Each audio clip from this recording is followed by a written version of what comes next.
And tonight we're going to have a story from Molokai.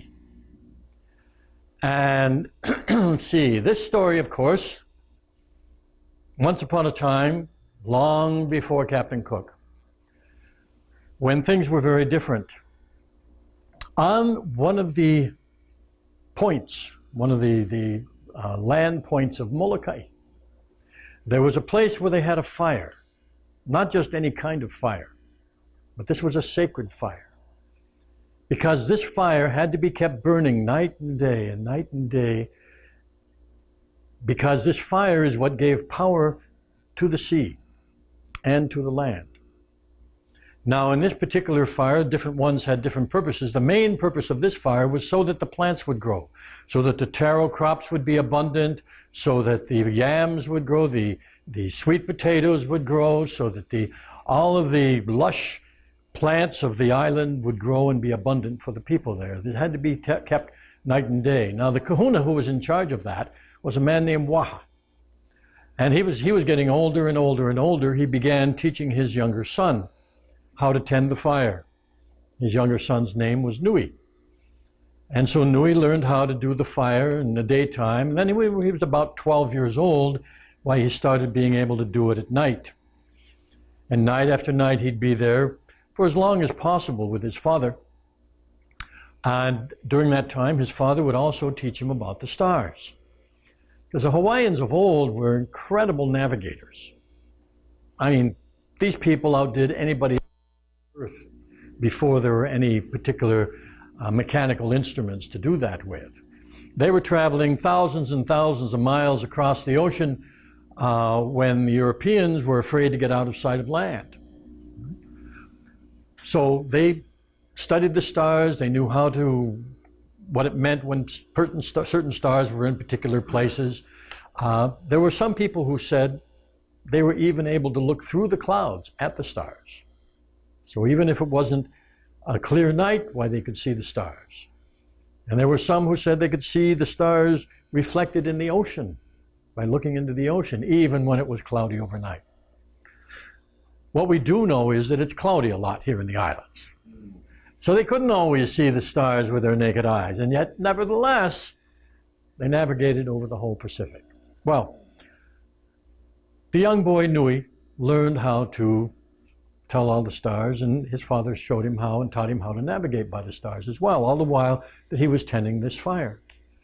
Now, a long time passed, months and months and even years passed, and he was tending the fire, and then he suddenly noticed, he said, I wonder, because I'm looking over, he would look over across the waters, across the channel to Lanai.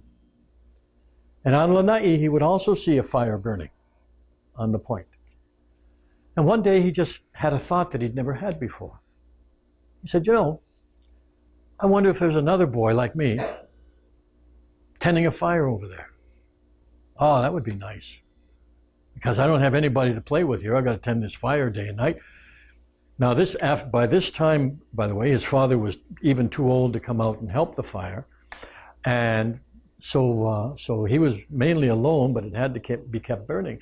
The people of the villages or the households that were all around, they knew the importance of the fire, so they're the ones who would bring the wood. And they would always come with almost like offerings of wood. But Nui was the one who had to actually keep the fire going. But one time he said, it was nighttime, and he was saying, I surely would like to know who's doing that fire over there. He said, hey, why don't I go right now? And he built up the fire so that it would burn for a good long time. And he got in his outrigger canoe and he paddled across the channel, and he comes up to Lanai and he sees a fire burning on a point very much like his. And he sees some figure walking in front of it every once in a while. And so he says, oh, well, that must be the person. I've got to be a boy. I'm going to go over and meet him. So he brings his canoe up and he gets closer and closer. And then he sees, the person hasn't seen him yet, but he sees he's not wearing a malo. Now, in old Hawaii, they would wear something like a breechcloth, like the American Indians, some of the American Indians did. And it was called a malo. The men would wear that. And the women wore a kind of a wraparound of tapa cloth, which was made from a bark cloth, all the clothing was, and it was called a pa'u. And so Nui noticed immediately, whoever that was, they were wearing a pa'u. But believe me, a pa'u doesn't look anything like a malo. Okay? So he gets closer and closer, and she sees him, and he sees her, and he says, "You're a girl." She looks at him and says, "You're a boy." He says, "No, I just thought that I was going to see another boy taking care of these." She says, "Well," she said, "I'm a girl. My name is Pepe, and my father is the kahuna who is in charge of this sacred fire, but he's getting too old now, and I have to take care of it. And this sacred fire is here so that all the animals will be abundant. So the pigs and the dogs will be abundant for the help with the food of the people, because they ate dogs in the old days." Okay? So he says, "Well, my name is Nui, and I tend the fire over there, and my father and so, and he talked about that and how it helped the plants and everything. And they talked back and forth because they were both very lonely. They had no one to talk to, and this was the first time. Finally, after they're talking for a while, it's getting almost the smidgen of light on the horizon, and Pepe looks up and she says, "Nui, your fire's getting awful dim. You think it's going out?" He says, "Oh, it can't go out." And he runs down and he gets into his canoe and he paddled back across, and just in time he's able to feed the fire and keep it going for a while. But he has the experience, he knows how to go there, and next night he sees her fire lit up. You can see it a little bit in the daytime, but not much. And so again he goes to visit, and so this happened for months, and this happened for years.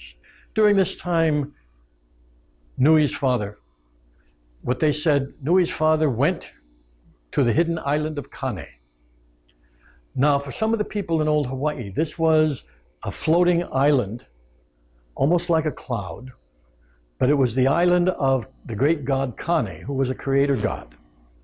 And when a person died, who was a good person and fulfilled all their duties and didn't break any kapus, why, they would be taken off to the hidden island of Kane, where it was sort of like an earthly heaven, okay?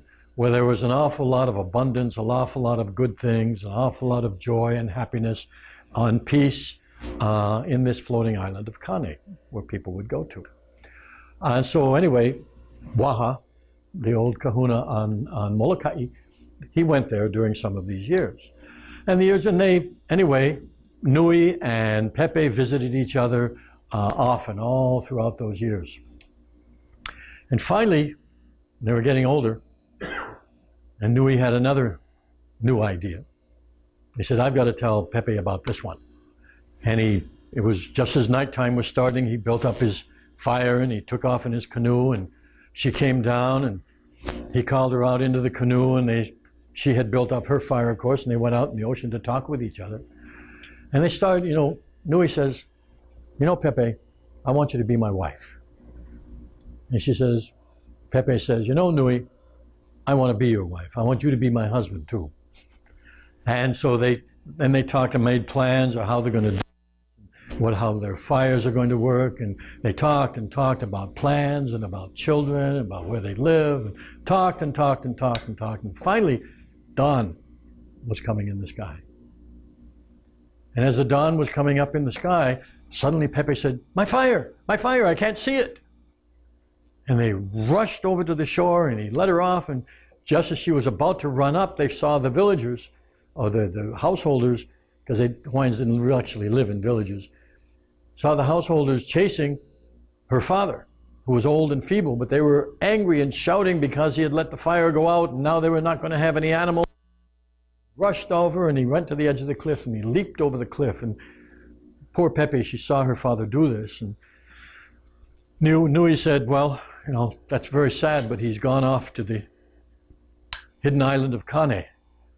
And what are we going to do?" "Well, we better check my fire." And they got back in the canoes, and it was too late. The people were already upset, and there was no way that they could go ashore. And so they had to stay in the canoe, and they went off into the ocean. And as far as anybody knows, both of them finally eventually made their way to the hidden island of Kane.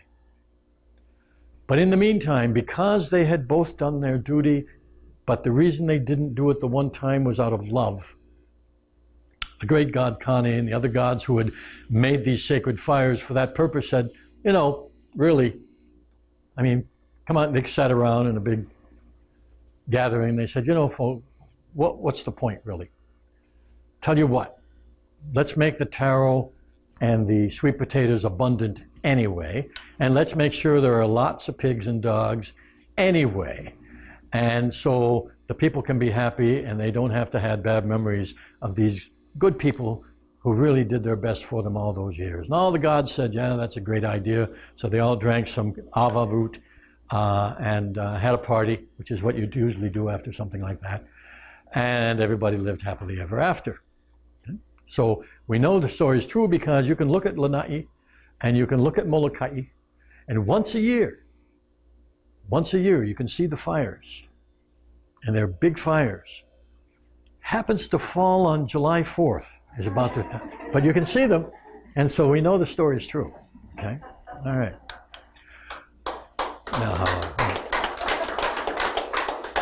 Now this particular story actually appeared in the 1800s in a Hawaiian language newspaper.